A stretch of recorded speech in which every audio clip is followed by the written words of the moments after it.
Bonjour tout le monde. Aujourd'hui, on rencontre une autre candidate dans Vimy. Donc, c'est Rima El Elou. Hors d'onde, en fait, hors film, Rima me disait que son nom de famille voulait dire quelque chose en particulier en libanais. Donc. Oui, si on fait la traduction du libanais de El Elou, ça veut dire le bel. Donc Oui. on rencontre aujourd'hui la candidate de Vimy, Rima Rima, Lebel. on change un nom de famille. Bonjour, bonjour, oui, c'est ça. Bonjour Stéphane. Bonjour. Candidate dans Vimy, une circonscription où il y a eu quelques petites choses qui sont passées. On va en discuter un petit peu plus tard. Libanaise. D'origine, oui, née au Liban. Immigrée ici. J'ai immigré ici, ça fait pas longtemps. OK. J'ai immigré avec mes 2 enfants. OK. Je connaissais personne. OK. Au Canada. Mm-hmm. C'était vraiment une aventure pour moi. OK. J'admets que ce n'était pas facile. Je comprends bien tous les immigrants qui arrivent dans un nouveau pays. Mm-hmm. La langue, est-ce que c'était un problème? Parler français non, là-bas? parce que le Liban est un pays francophone. OK. Donc, on apprend le français et l'anglais à l'université et à l'école. OK. On est trilingue principalement et moi, je parle en plus l'espagnol. Donc, je pratique, parle 4 langues. Ce qui m'a aidé beaucoup aussi dans mon intégration dans le Canada, dans le Québec. Donc, formation professionnelle au Liban? C'est vraiment varié, ma formation professionnelle, mais ça m'a beaucoup aidé aussi parce que à l'origine, j'ai terminé mon baccalauréat en sage-femme, en études sage-femme. Okay. Donc, dans les années 2000, j'accouchais des enfants. OK. Ah, OK. Et après ça, j'ai décidé que j'aimerais changer de carrière pour savoir encore plus. J'ai fait un diplôme universitaire en santé communautaire. OK.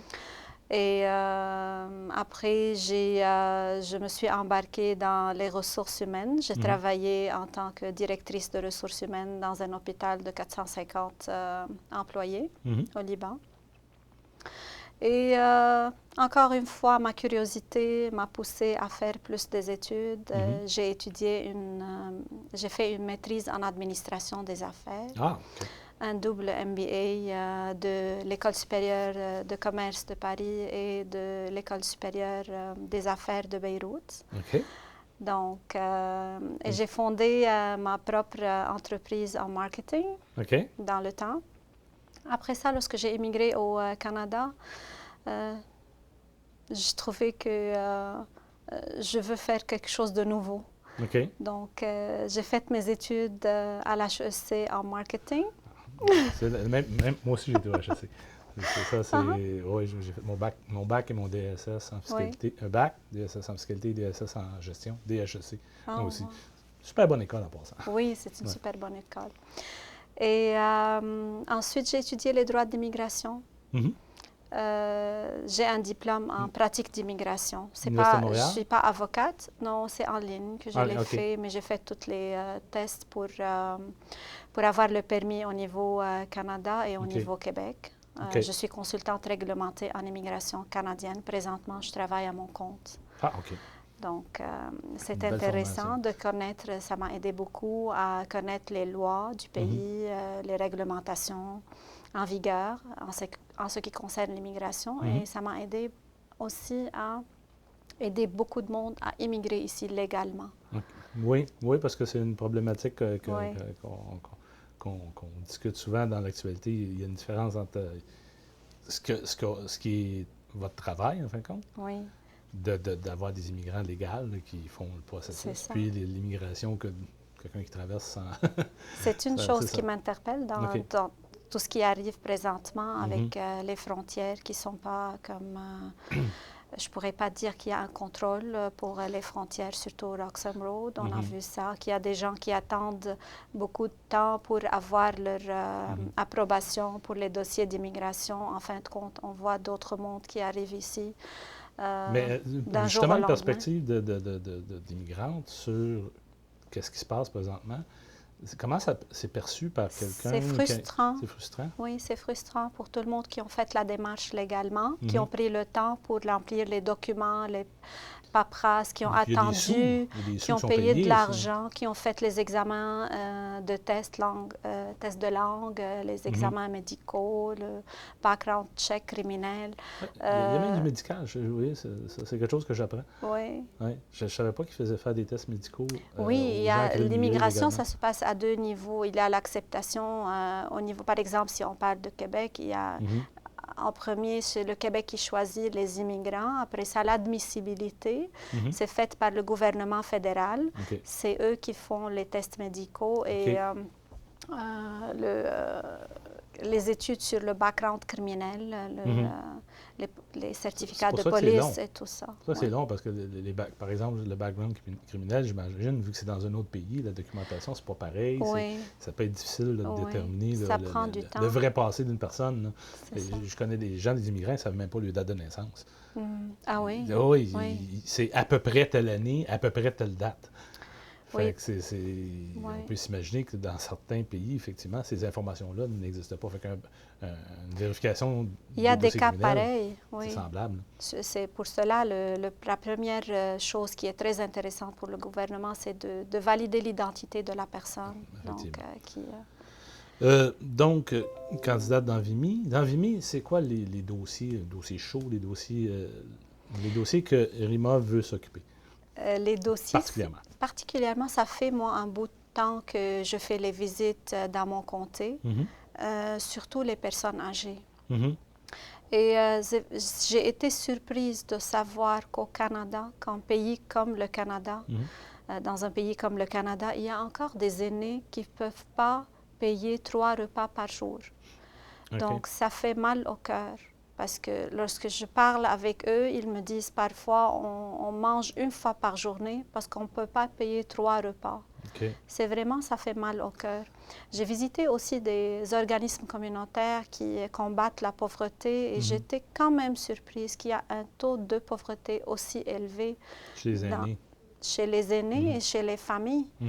Il y a un organisme à but non lucratif que j'ai visité récemment. Ils ont 6 000 membres. Donc, je ne pouvais pas imaginer que dans Vimy, à Laval, il y avait 6 000 personnes qui avaient besoin des paniers alimentaires. Donc, on a des circonscriptions qui sont semblables à quelque part, même si on est dans le 450 toutes les deux. Mais moi, sur la Rive-Sud, dans votre cas, sur la Rive-Nord, moi, sur la Rive-Sud, j'ai été surpris d'apprendre qu'il y a au-dessus de 3000 familles qui n'ont pas qui ont de difficulté à avoir une résidence. Des résidences primodiques, des HLM, des choses comme ça, du loyer social, il en manque beaucoup. Fait que c'est des choses que moi je veux travailler dessus pour débloquer ça. Quelque part, il y a beaucoup de dossiers qui sont bloqués pour des chicanes entre le fédéral et le provincial. Fait que de régler ces chicanes-là, surtout que c'est des compétences provinciales, il y a beaucoup de choses au niveau social, en fait, pratiquement tout, c'est des compétences provinciales, mais le fédéral, il faut qu'il fasse le chèque à un moment donné. Bien sûr. Il ne le fait pas. Et souvent, c'est bloqué parce que, surtout les libéraux, qui veulent centraliser, puis ils veulent mettre les conditions sur comment l'argent est dépensé. Mais pendant ce temps-là, les gens attendent. Attendent du logement social, attendent tous les organismes, ils attendent. Donc, c'est semblable, là. Rive-Sud comme Rive-Nord, c'est semblable. Pour cette raison, il faut être proche des gens. On ne peut pas être député et s'asseoir derrière le bureau. Et il faut être proche pour savoir vraiment c'est quoi les besoins. Parce que ce n'est pas seulement les grandes entreprises, les grands centres qui vont nous refléter la réalité. Il faut faire le contact personnel avec le monde. Et moi, c'est une des raisons que je me suis embarquée en politique.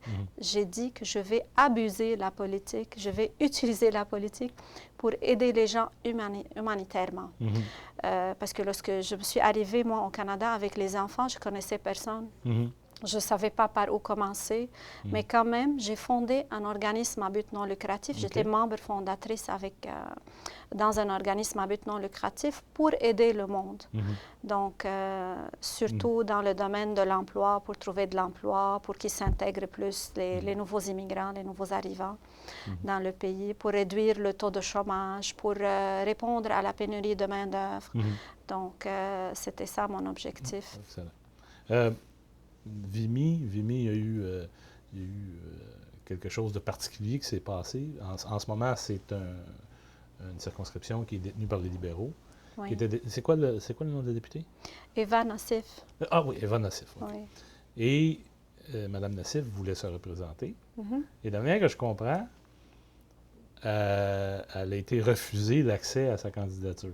Oui. Ce que je pourrais dire, parce que moi, je suis de la communauté de Mme Eva. Nous sommes toutes les deux libanaises. OK.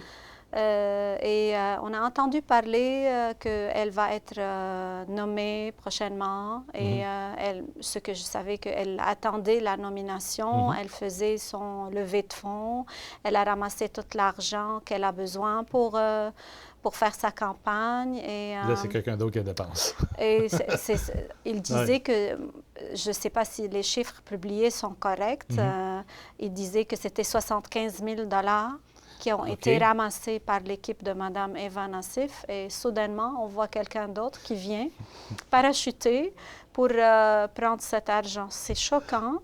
Je ne peux rien dire, mais c'est vraiment, je ne sais pas, au niveau des libéraux, si c'est de cette façon ils traitent leurs gens à eux, leurs députés, comment ils vont traiter les citoyens? Moi, on a une situation qui est semblable sur la Rive-Sud. On a, dans Longueuil-Saint-Hubert, il y a un candidat, quelqu'un qui voulait se porter candidat, qui est conseiller municipal à la ville de Longueuil. Éric Beaulieu, pour le nommer. Éric Beaulieu, il voulait être candidat. À partir de janvier, ou dans ce coin-là, janvier-février, il faisait des démarches, il allait chercher des sous, etc., etc. Et ça tardait, ça tardait, et ça tardait. Et finalement, ils ont décidé de nommer quelqu'un. Donc, on se rappelle la dernière élection, les libéraux disaient « Non, c'est des investitures, c'est des investitures. » Bien, Éric Beaulieu s'est fait tasser.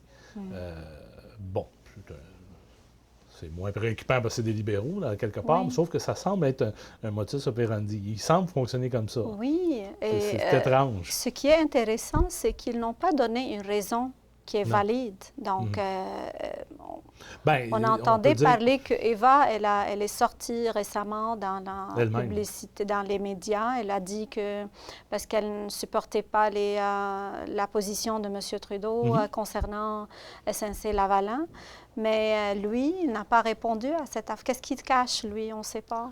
Non, c'est ça. C'est vrai, elle est sortie et elle a dit que parce qu'elle ne va pas supporter activement les médias sociaux ou quoi que ce soit, la position de M. Trudeau sur SNC-Lavalin et sur le traitement de Mme Raybould et le traitement de Mme Philpott, que c'est ça, c'était pour ça. Oui, je pense qu'avec les libéraux, il ne faut pas être transparent. Parce que si on est transparent, c'est un problème.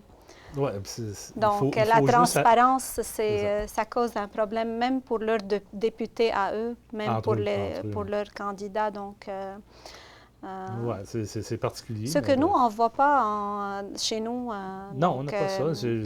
Moi, je vois qu'on a une très belle équipe. On est en famille, on se supporte. On fait des émissions ensemble. Donc, c'est ce que j'aime, moi, avec notre parti. C'est vraiment quelque chose qui a de valeur. Oui, il y a un mouvement qui se crée tranquillement. Oui. Puis, ce matin, j'étais avec d'autres candidats on avait une rencontre. Les candidats de Longueuil avaient une rencontre avec le Courrier du Sud. Oui. Et puis, c'est ajouté à nous 2-3 autres candidats, comme ça, juste pour être capable de supporter l'un l'autre. C'est l'esprit de famille. C'est ça. C'est les valeurs du Parti. Ce sont les valeurs des partis conservateurs. On le voit parmi nous. Donc, c'est ça l'important. Bah, c'est tout. C'est pas plus long que ça. Oui, principalement. Donc, c'est tout. Merci, Rima. Merci beaucoup. Merci pour vous. Merci. Ça sera pour une prochaine. Merci. Bonne journée.